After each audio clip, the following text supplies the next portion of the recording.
Oiê! Eu sou a Drica e hoje eu vou mostrar pra vocês como é que eu tô planejando o meu livro. Na verdade, desde que eu era criança, eu amo criar histórias, desenhar, escrever, mas eu nunca quis compartilhar nada do que eu escrevi. Eu não me achava boa o suficiente para isso. E também sempre me senti vulnerável demais quando as pessoas leem o que eu escrevo. Foi em 2014, quando eu tinha 16 para 17 anos, que eu pela primeira vez publiquei alguma coisa que eu escrevi, e desde então eu quero transformar essa história, cuja ideia eu tive nessa época, em um livro.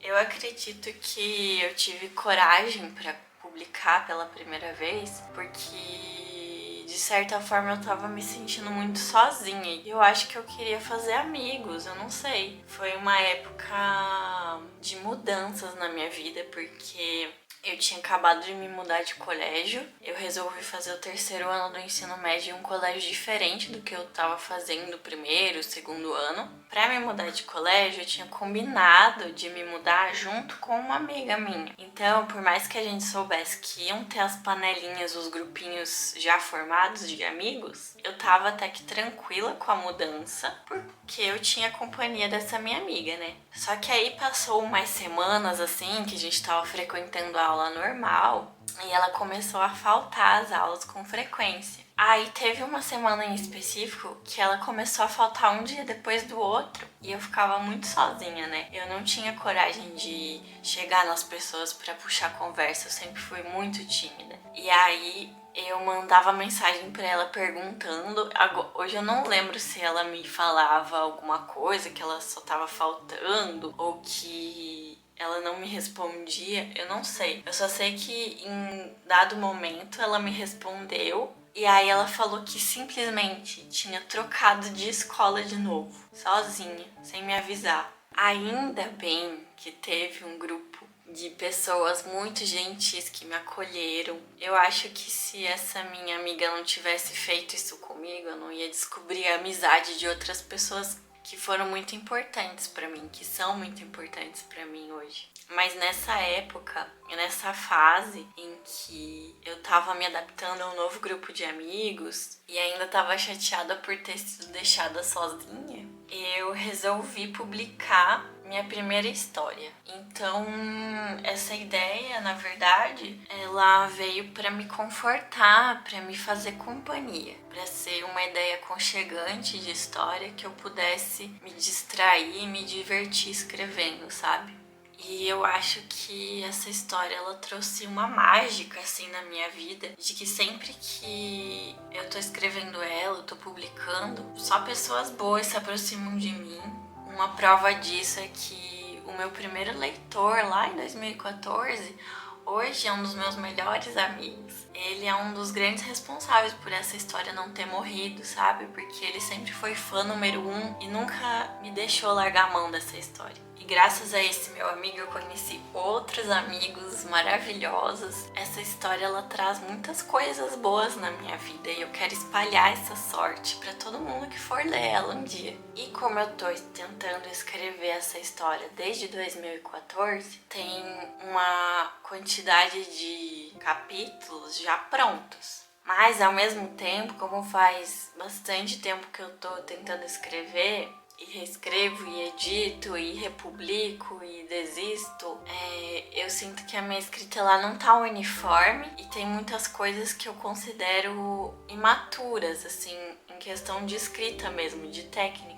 Porque nesse meio tempo eu sinto que eu amadureci muito como escritora e como pessoa principalmente. Então eu já comecei a fazer esse novo planejamento. Primeiro de tudo eu dividi o meu livro em cenas, então eu fiz um resumo de todas as cenas que vão acontecer no livro. Eu imagino que conforme eu escrevo, essas cenas vão se multiplicando, eu vou tendo mais ideias, eu vou precisar encaixar uma outra coisa aqui ou ali, mas basicamente eu resumi o que eu quero que aconteça no livro todo e escrevi tudo isso. Fiz um planejamento assim no Notion bem bonitinho que eu quero mostrar pra vocês. Agora eu vou apresentar meus personagens, sobre o que é a minha história e como é que eu tô organizando tudo de novo para que eu termine de escrever esse livro até o final do ano. Essa é a minha meta. Pelo menos o primeiro rascunho eu quero que esteja finalizado até o final de 2023. E como eu tô me comprometendo com isso aqui, eu acredito que eu vou dar o meu melhor para cumprir essa promessa que eu fiz para mim mesma.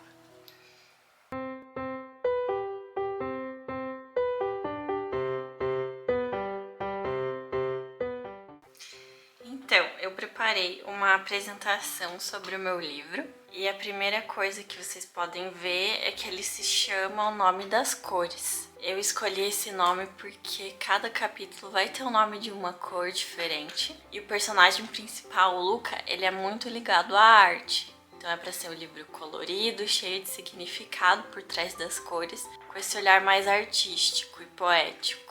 Eu também quero apresentar os personagens e como eu dei personalidade a cada um deles, mas antes eu vou falar um pouquinho sobre o enredo. Então tudo começa quando o Luca se muda. Ele tá numa cidade nova, ele vai para uma escola nova e até mesmo ele ganha uma família nova porque o pai dele resolve se casar novamente. A noiva do pai dele tem um filho, que é o Daniel, que é o total oposto do Luca. Então, enquanto o Luca é mais quietinho, na dele, mais reprimido, o Daniel é muito extrovertido, agitado, rebelde. E o Luca, ele acaba se atraindo pelo Daniel, mas para não decepcionar o pai dele e nem os amigos novos dele, ele esconde a sexualidade dele, ou ao menos ele tenta esconder, né? Mas o Daniel, que acaba sendo o primeiro amor do Luca, desperta nele esse senso de autodescoberta, de autoaceitação e de amor próprio. Para começar a falar dos personagens, é claro, a gente começa pelo Luca. A narração do meu livro é em primeira pessoa, pelo Luca.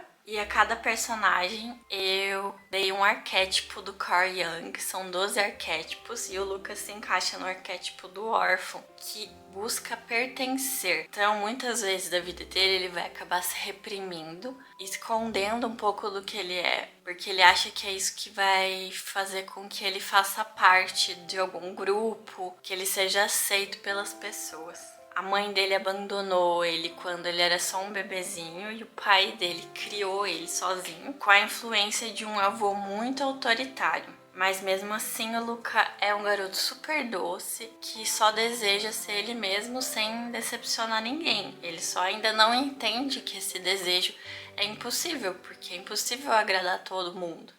Próximo personagem é o Daniel, que é o par romântico do Luca, né? Ele é um ano mais velho, então ele já tá no terceiro ano do ensino médio, enquanto o Luca e os amigos estão no segundo ano.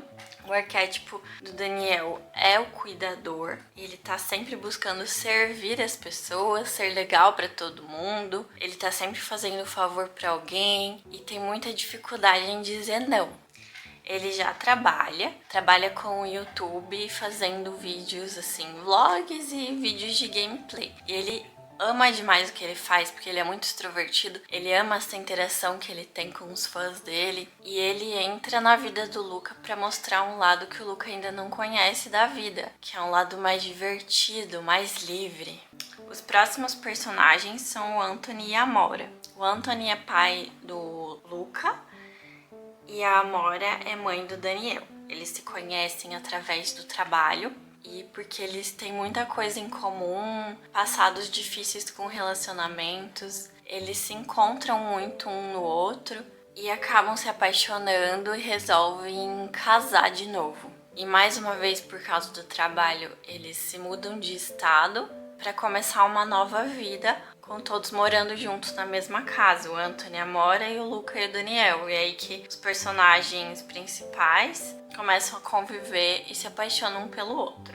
A partir de agora eu vou mostrar para vocês os amigos que o Luca faz no colégio novo. E para começar nós temos a Madu. Ela tem essa vontade enorme de mudar o mundo. O arquétipo dela é o mago, ou seja, ela busca realizar, transformar tudo ao redor dela. Ela é super extrovertida, também idealista. e ela namora o Cadu, que é o próximo personagem, que é um garoto super, super doce. O arquétipo dele é o amante, que busca amar e ser amado. Ele é educado, organizado, mas é um tanto inseguro. Ele leva muito a sério as coisas que ele faz na vida dele, é super certinho, e ele ama jogar um futebol. Aí o próximo personagem é a May, uma das minhas queridinhas. Ela é mais nova que o restante dos meninos, então ela tem 14 anos e tá adiantada no 2º ano do ensino médio. Ela toca violoncelo e harpa chinesa. Ela é de uma família chinesa muito tradicional e rígida, que limita muito a liberdade dela. Então ela tem esse sonho secreto de viver alguma aventura com os amigos fora de casa. Ela é super inteligente, o arquétipo dela é o sábio, ou seja, ela tá sempre buscando pela verdade, pela lógica. Ela é uma pessoa muito sensata, muito madura para a idade dela. O próximo personagem é o Nando. O arquétipo dele é o bobo da corte. Isso significa que ele quer levar diversão às pessoas, ele tá sempre fazendo piadinha, sendo engraçadinho. E apesar de tímido, ele adora conversar, ele adora ser o centro das atenções. Mas isso quando ele tem certeza que as pessoas estão pensando algo positivo dele. Ele tem essa insegurança de se preocupar muito com o que os outros pensam sobre ele. O personagem seguinte é o Victor. O arquétipo dele é o dominador. Então ele é uma dessas pessoas que querem estar sob controle das coisas, querem saber tudo o que está acontecendo para se sentir mais seguro. Ele é super inteligente e charmoso e é um amigo muito prestativo, porque ele é observador, presta muita atenção nos detalhes, então ele observa os amigos para ver o que eles precisam dele. O último personagem que eu vou apresentar para vocês aqui é a Cecília. O arquétipo dela, assim como o Cadu, é do amante, então ela busca amar e ser amada. Ela adora cozinhar e tirar fotos. E também é muito criteriosa para fazer amigos, então ela não tem muitos amigos, mas ao mesmo tempo ela é super carente de atenção. Então ela tem esse conflito de querer fazer amigos, mas não consegue. E ela se doa muito quando ela gosta de alguém. Quando ela ama, ela é capaz de fazer tudo pela pessoa amada. Quanto aos personagens, é isso. Agora eu vou falar um pouquinho do meu planejamento para continuar a escrever esse livro. Primeiro de tudo, eu dividi o livro na estrutura de 3 atos. Então temos o ato 1, introdução, o ato 2, do confronto, e o ato 3, a resolução. Cada ato está dividido em estágios. Do estágio de 0% a 25% do livro, que é o ato 1, eu chamo dos estágios de mudanças, que é quando a gente apresenta os personagens novos, mostra o que é que mudou na vida deles, o que vai acontecer de novo na vida deles de agora em diante. É realmente uma introdução do universo do livro. No ato 2, de 25% a 75% do livro, eu chamo dos estágios das escolhas. Geralmente é quando o personagem principal tá num beco sem saída, tá enfrentando um conflito, descobriu alguma coisa e ele precisa tomar decisões, fazer escolhas. No ato 3, de 75% a 100% do livro, acontece a solução do conflito, né?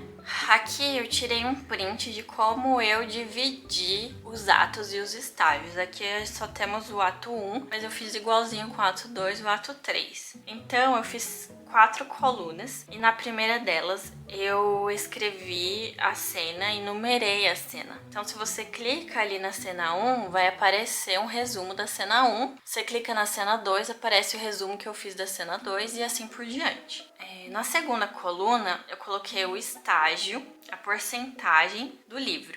Então ali até a cena 11 está no estágio de 10% do livro. A partir da cena 12 já começa o estágio 2 de 25% do livro. E assim por diante até completar os 100% do livro. Na terceira coluna eu coloquei a data. Então eu fiz uma timeline para a história. Como eu comecei a escrever em 2014 essa história, o livro vai se passar em 2014. E para cada cena tem a data certinha de quando ocorreu essa cena. E por fim, a coluna 4 e última, eu coloquei o status daquela cena. Então, quando eu coloco o status escrevendo, é porque eu ainda estou escrevendo ou editando a cena. No status que eu nomeei sala de espera, é porque ainda a cena não foi escrita. E por fim, quando o status está como feito, é porque eu já terminei aquela cena. Eu contabilizei todas as cenas, no final eu tenho cerca de 60 delas. Se eu conseguir escrever 10 cenas por mês, o que dá cerca de 2,5 cenas, 3 por semana, eu vou conseguir ter o primeiro rascunho do livro em 6 meses. Esse é o meu objetivo. E é isso. Deus abençoe a autora. Amém.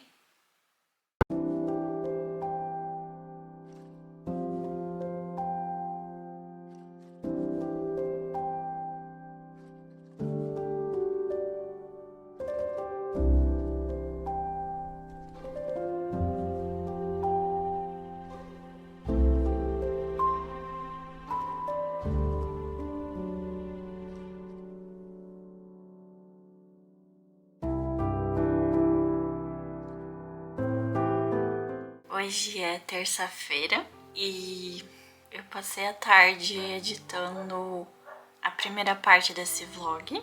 E se eu quiser escrever 10 cenas por mês, eu tenho que escrever pelo menos 2,5 cenas a 3 cenas por semana. E agora então eu vou sentar para escrever e vou ver se assim de uma vez eu consigo escrever uma cena ou se eu preciso de mais de um dia para terminar uma cena inteira. Nesse começo de planejamento eu vou tentar me estudar e ver o que eu consigo fazer, quais são os meus limites. Mas eu acho que o primeiro conselho que eu posso dar para mim mesma a partir de agora é tentar não achar que tudo precisa de ficar perfeito já. O que eu tô fazendo é o primeiro rascunho, depois eu vou passar e editar tudo de volta assim que eu terminar tudo. Então eu quero simplesmente soltar a minha imaginação e escrever.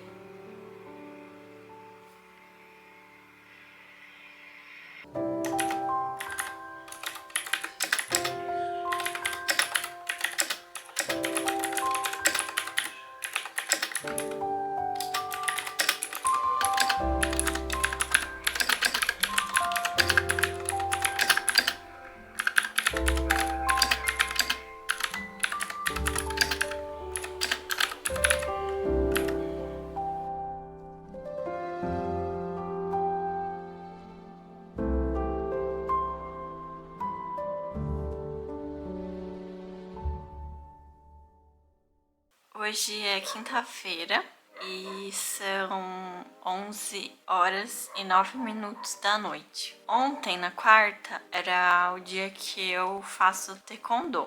E eu voltei pra casa tão exausta da luta que eu capotei, eu não consegui escrever nada. Imaginando que hoje eu conseguiria, sem dúvidas. Mas acontece que eu tive uma noite péssima, eu dormi mal e passei o dia todo muito pesada, com peso na cabeça, assim. Parecia que tinha um trator em cima de mim. E aí eu pensei que eu tinha que fazer alguma coisa pra me mexer, não sei. Passei o dia inteiro tentando me movimentar pra escrever, mas eu não consegui. Eu tava com dor de cabeça, com dor no corpo. Foi um dia ruim.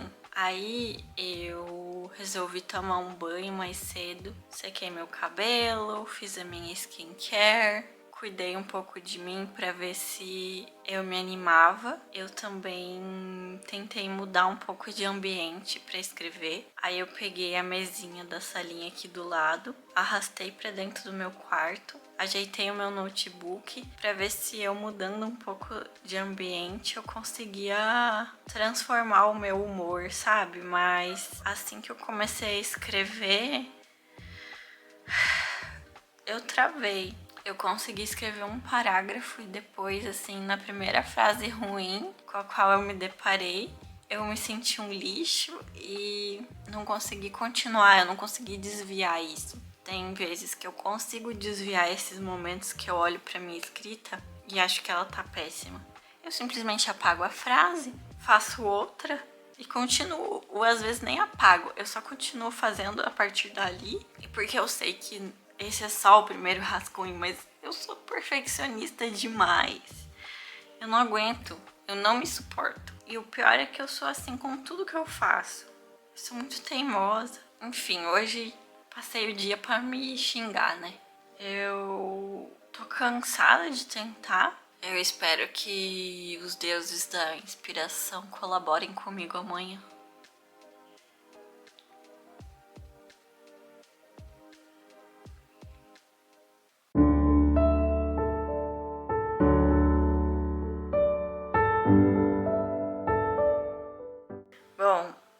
sexta-feira chegou e eu acabei não escrevendo também, porque eu fiz a burrada de esquecer que o meu remédio tinha acabado. Eu tomo remédio para depressão e é um remédio forte que me deixa com efeito colateral péssimo se eu ficar um dia sem tomar. Então, por minha culpa mesmo, eu acabei deixando isso passar e até eu comprar o remédio e tomar e fazer efeito de volta, passou a sexta-feira e aí eu acabei não escrevendo. Já no fim de semana, eu escrevi um pouquinho, mas ao mesmo tempo eu queria dar um desconto pra mim, porque no sábado foi meu aniversário. E escrever pra mim ultimamente tem sido como lição de casa. E eu não queria ter que ficar com esse sentimento de fazer dever de casa justo no dia do meu aniversário. Então, eu me dei esse descontinho. Mas eu acho que esparecer também é muito importante pra gente ficar com ânimo novo pra escrever. No sábado, por exemplo, fomos eu e o meu namorado numa exposição do Gustav Klimt. Uma das minhas coisas favoritas no mundo é ver arte. Por mais que talvez eu não seja uma grande entendedora de arte, a arte me toca. As pinturas, os quadros, a forma como o artista arranja as coisas e cria uma emoção pra passar pra gente. Isso é uma coisa que eu gosto muito de sentir. E quando eu escrevo, eu sou muito de formar imagens, assim, como se fossem vários quadros. Então, quando eu vou em lugares assim, geralmente eu volto muito inspirada para escrever. Então, quando eu cheguei em casa naquele dia, eu escrevi, mas foi depois que a gente cantou parabéns em família, aqui em casa mesmo. Foi um dia bem tranquilo e bem especial ao mesmo tempo. E hoje, domingo, tá acabando o dia. Amanhã é mais outra semana que começa mais um objetivo novo para eu ver se eu consigo escrever as 2 cenas e meia da semana para conquistar as 10 cenas por mês. Acabou que eu consegui fazer só uma cena inteira e comecei 2 cenas diferentes. Não cheguei a fazer metade de cada uma delas. Eu consegui fazer 1/3. Eu acho que já tá bom pro começo. Eu não tô acostumada com um ritmo de escrita constante. Eu ainda não tenho essa disciplina, mas eu acredito que se eu continuar tentando, eu vou conseguir. De maneira geral, foi uma semana boa, que eu consegui me desafiar, que apesar dos apesares eu consegui escrever. E eu vou tentar me adiantar na semana que começa amanhã, já que eu me atrasei um pouquinho já logo nessa primeira semana. Espero que vocês tenham gostado de me acompanhar. Muito em breve tem mais um vlog novo com mais conquistas. Tomara que eu vou realizar para eu conseguir finalmente colocar o meu livro no mundo. Tchau!